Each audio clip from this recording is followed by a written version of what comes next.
जीवन में जब भी हम किसी ऐसे मार्ग पर चलना चाहते हैं जिस पर कांटे हैं, छोटे कंकड़ हैं जो चुभ सकते हैं, तो हम क्या करते हैं? हम पादुकाएं पहनते हैं और तत्पश्चात हम बड़ी सरलता से उस मार्ग से चल के जा सकते हैं। किंतु यदि पादुका और पांव के बीच कोई छोटा सा कंकड़ आके फंस जाए तो हम कोमल से कोमल मार्ग को भी नहीं पार कर सकते। कुछ समझे? इसका सार यही है कि हम भारी युद्ध जीत सकते हैं, वहां पे सफल हो सकते हैं, किंतु उससे भी कहीं अधिक महत्वपूर्ण और कहीं अधिक कठिन आंतरिक युद्ध होते हैं। आंतरिक कठिनाइयां होती हैं। लोभ, मोह, क्रोध, लालच, भय, यदि ये आपके भीतर है तो आप संसार के किसी भी स्तर तक पहुंच जाइए, कितना भी बड़ा युद्ध जीत जाइए, आपको संतुष्टि नहीं मिलेगी। तो सर्वप्रथम स्वयं को सुधारें, तत्पश्चात इस संसार को जीतें और उससे पहले मेरे साथ प्रेम से कहें, राधे राधे। कभी कभी हम किसी कार्य को आरंभ करने के विषय में सोचते हैं, फिर और सोचते हैं, फिर और सोचते हैं, सोचते ही रह जाते हैं। देखिए, ये अनुचित नहीं है कि हम किसी कार्य को आरंभ करने से पूर्व उसके विषय में सोच विचार करें, उसे समझें, ठीक है, किंतु सारा समय इसी में व्यर्थ करना उचित नहीं। यदि आपने अधिक समय लगा दिया तो समय आपसे रुष्ट अवश्य होगा, और क्यों ना हो, आप समय को नष्ट कर रहे हैं, ये उचित नहीं। देखिए, निश्चित रूप से सोच विचार कीजिए, आकलन कीजिए, पूर्ण रूप से कीजिए, किंतु ये भी स्मरण रहे कि उस उचित समय में आपको कर्म आरंभ करना है। सोचते ही रहोगे तो कर्म आरंभ नहीं कर पाओगे। और ये समय अत्यंत बलवान, इसका सम्मान करोगे तो ये आपका साथ देगा, नहीं करोगे नहीं देगा। आइए इस समय का सम्मान करें और मेरे साथ प्रेम से कहें, राधे राधे।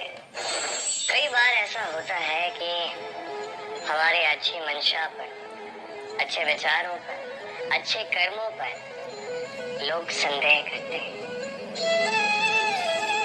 प्रश्न उठाते हैं, प्रमाण मांगते हैं, शुद्धता की परीक्षा देने को कहते हैं, और तब निश्चित रूप से दुख होता है। हम सोचते हैं कि यही जीवन है।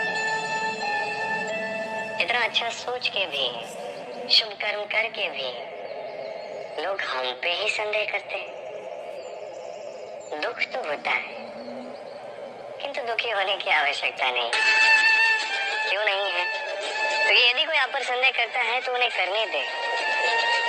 संसार में क्या होता है, देखिए, संसार में स्वर्ण की शुद्धता को ही परखा जाता है, कोयले की कटुता को नहीं। आप स्वर्ण हैं तो आपकी शुद्धता को परखा ही जाए, वो तो होना ही है। आप स्वयं को दुखी मत कीजिए, आपका केवल एक कर्म है, स्वर्ण की भांति चमकते रहिए। संसार को आपके सोच विचार, आपके कर्म का, आपकी शुद्धता का प्रमाण मिलता ही रहेगा। तो आइए और मेरे साथ प्रेम से कहिएगा, राधे राधे। कई बार ऐसा होता है जहाँ लोग हमारे सत्य को अस्वीकार करते हैं और लोगों की मिथ्या बातों को स्वीकार कर लेते हैं, वो भी बड़ी सरलता से। तब हमें बड़ा दुख होता है, बड़ा क्रोध आता है लोगों की सोच पर। और ये जानना अधिक महत्वपूर्ण है कि ऐसा होता है तो क्यों? क्या कारण क्या आप में कोई दोष है? कदापि नहीं। कारण ये है कि इस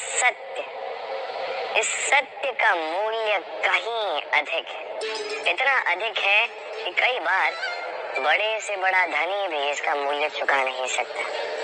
वही बात की जाए यदि मिथ्या की, तो इसका मूल्य बहुत छोटा है, बड़ी सरलता से इसलिए मिथ्या सब में बिक जाता है। आपका कर्म सत्य कहूँ तो ये नहीं कि आप सोचते रहें कि लोग आपको क्यों नहीं समझ रहे, आपके सत्य को क्यों नहीं समझ रहे। आपका कर्म है अपने सत्य के साथ खड़े रहना, सत्य के साथ चलते रहे, क्योंकि सत्य भी उन्हीं के पास आएगा जो सत्य को खोजना चाहते हैं। अन्यथा अधिकतर लोग मिथ्या में ही प्रसन्न हैं। आप कर्म करते जाइए, अपने सत्य के साथ आगे बढ़ते जाइए। सत्य अधिक समय तक छिपा नहीं रहता। संसार के समक्ष एक न एक दिन अवश्य आएगा, और तब भी ये लोगों पर है कि वो स्वीकार करना चाहते हैं या नहीं। आप कर्म करते जाइए और मेरे साथ प्रेम से कहिए, राधे राधे।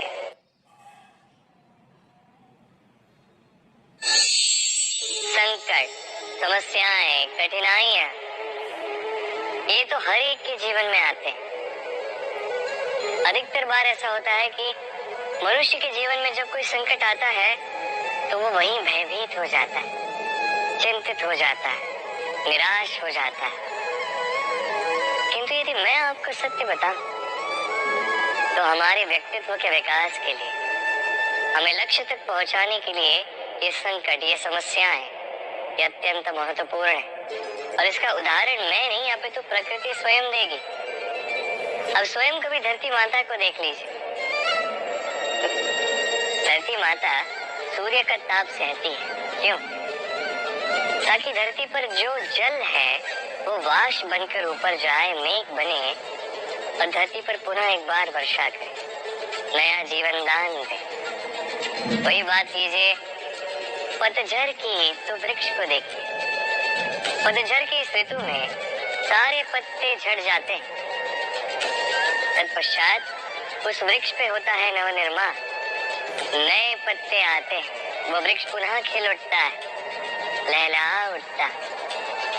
ऐसी आपके जीवन में संकट, कठिनाइयां, समस्याएं, ये तो आते ही रहेंगे।